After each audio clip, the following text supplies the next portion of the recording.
જે ભારતીય જનતા પાર્ટી 30 વર્ષથી ગુજરાતમાં છે, તમે મને સમજાવો કે કોઈ પણ ભાજપને જેને મત આપ્યા આજે પણ ભાજપમાં હોય એને એની ઈચ્છા પ્રમાણે જીવી શકે છે ખરો? ભાજપ વાળો પોતે ખુશી કે સુખી છે ખરો? કે એના ઉપર એના જ આગેવાનોનો ત્રાસ છે, ડર છે, ભય છે? જે ભારતીય જનતા પાર્ટી ખુલ્લેઆમ પોતાના કાર્યકર્તાઓને દબાવે, ખખડાવે, ત્રાસ ગુજારે અને વહીવટ જેવું ક્યાંય મળે નહીં, કરપ્શન કરપ્શન કરપ્શન, મોંઘવારી, બેકારી,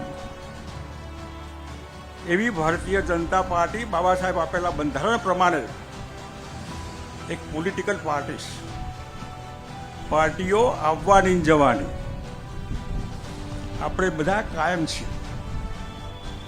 એ પાર્ટીના આધારે પ્રજામાં જે એક માનસિકતા ઘર કરી જતી હોય છે અને છતાં પણ લોકો મત આપે એટલે કાં માણસના મગજમાં એનું છટક્યું હોય, એ કાચી બુદ્ધિનો હોય, ત્યાં અતિશય અંધભક્ત